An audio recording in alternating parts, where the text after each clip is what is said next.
Doctor अजीम साहब को मुझे माइक पे आवाज़ देना है चंद मिनटों की गुफ्तगू के लिए कि होना मायूस कोस कड़े आते हैं, होना मायूस कोस कड़े आते हैं, बड़े लोगों पे मसाइब भी बड़े आते हैं। गुड्डू भाई, होना मायूस कोस कड़े आते हैं, बड़े लोगों पे मसाइब भी बड़े आते हैं। और डॉक्टर साहब आप आ गए हैं यहाँ तो कह सकते हैं ये कहने वाले, बड़े लोगों के यहाँ लोग बड़े आते हैं। तो गुड्डू भाई एक बहुत बड़ी शख्सियत हैं, आज इस महफिल का इन्होंने इनकार किया है। और मैं जनाब डॉक्टर अजीम साहब को आवाज़ दे रहा हूँ चंद मिसरों के साथ। चांदनी में नहा रहा है चाँद, चांदनी में नहा रहा है चाँद, किस कदर जगमगा रहा है चाँद, चांदनी में नहा रहा है चाँद, किस कदर जगमगा रहा है चाँद। ऐ सितारों जरा अदब से बैठो, ऐ सितारों जरा अदब से बैठो, देखो महफिल में आ रहा है चाँद। सुना है बोले तो बातों से फूल झड़ते हैं, ये बात है, चलो बात करके देखते हैं। इस्तकबाल के लिए तालियों के साथ।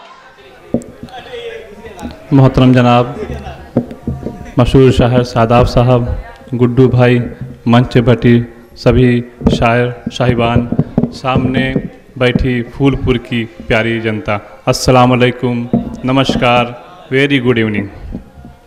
सबसे पहले मैं यहाँ पे बैठे सभी लोगों को तहे दिल से ईद मुबारकबाद देता हूँ।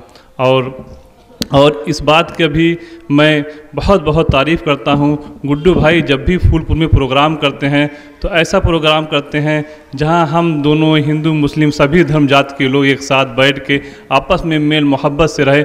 इस बात का इनका जो भी प्रोग्राम होता है इसी बात पे लेके होता है, इसके लिए हम इनके बहुत बहुत जितनी भी तारीफ़ करें इनकी कम है।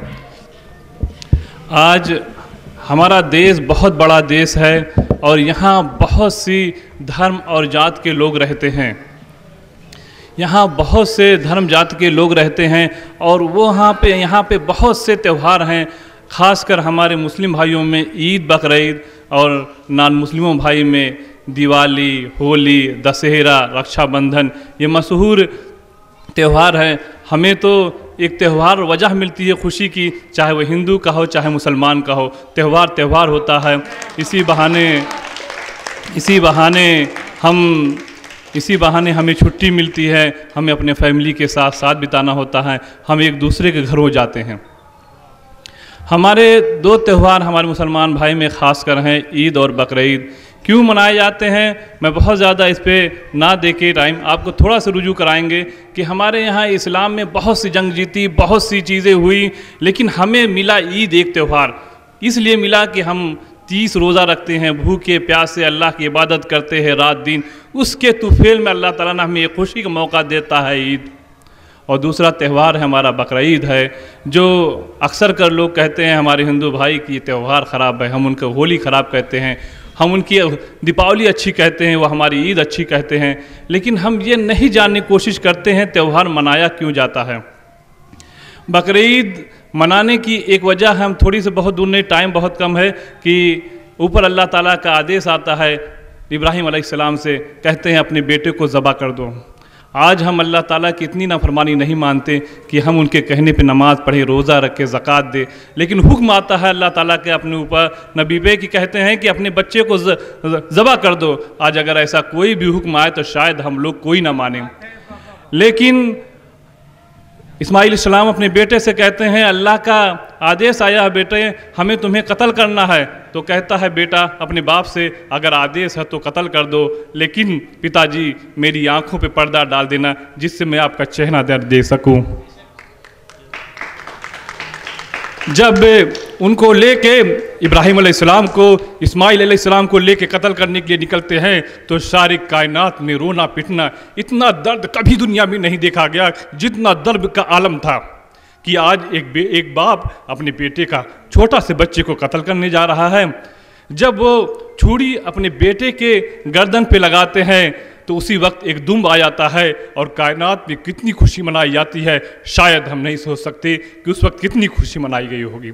इसी खुशी में बकरीद मनाई जाती है और हमें इस चीज़ का सबक मिलता है कि हमें अल्लाह ताला के हुक्म पे हर चीज़ कुर्बान कर देना चाहिए, लेकिन हम छोटी सी चीज़ नमाज रोज़ा ज़कात नहीं करते हैं। तो ये कुर्बानी का दिन, हमें सबक लेने का दिन है। ऐसे ही हमारे बहुत से त्यौहार हिंदुओं का भाई का है, जैसे होली है, दीपावली है, रक्षाबंधन है, दशहरा है, किसी न किसी वजह से मनाया जाता है। हमारे दीपावली त्यौहार में हमारे घर इतनी मिठाइयाँ आती हैं कि मैं नहीं सोच सकता कि किसी नॉन मुस्लिम भाई घर में आती होगी। इतनी मिठाइयाँ आती है कि रिश्तेदारी में बांटने के बाद भी बच जाती है। ये हमारे देश की खूबसूरती है कि किस तरीके से मिठाइयाँ आती हैं। अभी हमारा ईद का त्यौहार गया था, तो मैं कह रहा हूँ कि मेरे पास जितने दूध आए थे सब नॉन मुस्लिमों ने दिया था कि डॉक्टर साहब आपके यहाँ ईद है, मैं दूध पहुँचा दूँ। मैंने कहा खुशी खुशी जितना पहुँचा दो, लेकिन उन्होंने इतना दूध पहुँचाया कि मुझे अपने रिश्तेदारों में बांटना पड़ा। और उनके दीपावली में, उनके होली में हम उनके घर जाते हैं। अक्सर कर हमें, जैसे हमन भाई और वकील साहब एक हैं जो अक्सर कर बुलाते हैं अपने होली में, दीपावली में, हम खुशी खुशी शरीक होते हैं और इनका त्योहारों का भरपूर मज़ा लेते हैं। लेकिन हमें कुछ त्योहारों में सतर्क होना चाहिए कि हम बकरीद में जो जानवर काटें, ऐसा जानवर ना काटें जिससे किसी के आस्था पे ठेस पहुँचे। हिंदुस्तान बहुत बड़ा है, बहुत खाने की चीज़ है। मैं यही कहूँगा कि आप लोग जहाँ भी इस तरीके की चीज़ हो उसे मना करें, और ऐसी चीज़ों को एकदम से मना कर दे जो एक झगड़ा की जड़ है, उसे ख़त्म कर दो। देश में 2-3 ही चीज़ झगड़े की जड़ है, अगर हम इसे ख़त्म कर दे तो हम अमन चैन सुकून से रह सकते हैं। एक हमारी है जो जानवर गाय है, वो एक आस्था से जुड़ी हुई है, इसे ना काटे ना खाए, और बहुत से जानवर, इसमें कोई मना नहीं है। दूसरी चीज़, होली का त्यौहार है, उन लोग का अपने हिसाब से मनाते हैं। अब तो 12 बजे 1 बजे तक बंद भी हो जाता है। हम कहते हैं आपसे कि आप उस दिन ना निकले, अगर निकले तो 4 व्हीलर से निकले, अगर निकले तो 5 बजे के बाद निकले। अगर किसी वजह से रंग पड़ भी जाए तो क्या इसमें लड़ाई, वो तेजाब थोड़ी है, छूट जाएगा, ये कपड़ा ही तो ख़राब होगा। इसमें पूरा एक शहर पिट जाए, एक शहर कट जाए, ये अच्छी बात नहीं। हमें आपस में मिलजुल के रहना होगा, तभी देश आगे बढ़ेगा, तभी हम तरक्की करेंगे। आज हमारे गुड्डू भाई के इसी मकसद से उन्होंने एक प्रोग्राम रखा कि हमें आपस में मिलजुल के रहना है, हमें आपसी भाईचारा में रहना है, और हम इनके बहुत बहुत शुक्रगुजार हैं। उन्होंने इस तरीके का एक प्रोग्राम मुनक्किद किया, जहाँ उन्होंने कहा 25 लोग, लगभग मुझे लगता है 50 लोग हैं, और हमें यहाँ उन्होंने बोला, इसके लिए भी हम शुक्रगुजार हैं। मैं एक थोड़ी सी चीज़ें हैं हमारे यहाँ हमेशा झगड़ा की जड़ है, उसे भी मैं जगह जगह कहा करता हूँ कि अक्सर कर इंडिया पाकिस्तान का मैच होता है तो अब भी बहुत से मुस्लिम भाई हैं जो पाकिस्तान का सपोर्ट करते हैं। मुझे इस बात का समझ में नहीं आ रहा है पाकिस्तान हमें क्या देता है। अगर इस बात पे आप सपोर्ट करते हो मुसलमान हैं, तो क्या हम हिंदुस्तानी मुसलमान नहीं हैं? क्या हमसे ज़्यादा मुसलमान हैं? वो हमसे बेहतर मुसलमान हैं? क्यों आप सपोर्ट करते हैं? पता नहीं अगर हिंदू मुसलमान इंडिया पाकिस्तान की जंग हो तो वो किसका साथ देंगे? हमें ऐसे लोगों को बताना है। अभी अपना औरंगज़ेब मरा था, मुस्लिम भाई मरा था, किसने मारा था? पाकिस्तान ने मारा था। किस बात का आप सपोर्ट करते हैं पाकिस्तान का? इसी वजह से हम गद्दार कहे जाते हैं। हम जहाँ भी हों वहाँ ऐसे लोगों से, उनके अंदर देश भावना की चीज़ें भरें। हमें 2 चीज़ें बहुत लड़ाई झगड़े की वजह, एक गद्दार कहे जाते हैं, कुछ लोग ऐसे हैं जिसकी वजह से हम भी पीछे जाते हैं। एक झगड़े की जड़ है, और दूसरा त्यौहार है। हम भी त्यौहार बकरीद का मनाए, अगर तो खुले में ना मना के बंद मनाएं, अपने हिंदू भाई को ठेस ना पहुंचाते मनाएं। हम अगर 25 करोड़ अपने रास्ते पे चले आएँ तो 125 करोड़ में खुशियाँ आ जाएंगी। हमें अपने अंदर बुराइयां झांकनी होगी, कहीं ना कहीं हम में कमी है। अक्सर कर कहते थे भाजपा सरकार आएगी तो ये हो जाएगा। मैं कहता हूँ केंद्र में 4 साल चला है और 1 साल यहाँ पे है। भाजपा ने, सरकार ने क्या बिगाड़ा हमारा? इतना बड़ा देश है, इतनी होगी छोटी मोटी घटनाएं हर जगह होगी, जहाँ 4 लोगों की घटनाएं होंगी, पहले भी होती थी, आज भी होती है। लेकिन आज अफसोस की बात यह है कि आज घटनाएं होती हैं तो इसको अपोज करने वाले बहुत कम मिलते हैं, क्योंकि सब लोग डरे हुए हैं। हमें अपोज करना चाहिए जहाँ भी गलत हो। अगर किसी मुस्लिम भाई के साथ गलत हो तो उसका हिंदू भाई पहले खड़ा हो।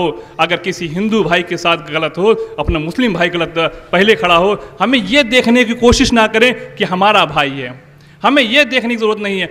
हमें अपने अक्सर कर कहा करता हूँ, आजकल सोशल मीडिया मेरी नज़र में एक चाकू है। अगर आप एक डाकू को दे देंगे तो जान मारेगा, अगर एक डॉक्टर को देगा तो ऑपरेशन करके जान बचाएगा। तो आप सोशल मीडिया को ऐसा इस्तेमाल करें, एक डॉक्टर की तरह इस्तेमाल करें, गलत ना करें। अगर कोई इसको भेज दे आपके मोबाइल पे, तो अगर किसी हिंदू भाई ने गलत चीज़ें भेजा है तो सबसे पहले हम लोग मिल के चले हिंदू भाइयों लोगों के साथ, जो यहाँ के अच्छे लोग हैं, उनसे कह के अपोज करें, तो शायद इस तरह का बवाल ना हो जिस तरीके का सरायमीन में बवाल हुआ था। बहुत से लोग फंसे हुए हैं बेवजह की चीज़ों में। हम चाहते हैं ऐसे ही हम मिलजुल के रहें, ऐसे प्रोग्राम गुड्डू भाई करते रहें और बड़े स्तर पे करें। जहाँ तक कि हमारी ज़रूरत पड़ेगी हम उनका भरपूर साथ देंगे। जय हिंद, जय भारत। से नहीं चलता है काम, दुनिया में बुराई से नहीं चलता है। प्यार जिंदा है ज़माने में भले लोगों से, प्यार का नाम लड़ाई से नहीं चलता है। सामने इकराम, बहुत अच्छी गुफ्तगू आपके सामने जनाब डॉक्टर अजीम साहब ने की है। मैं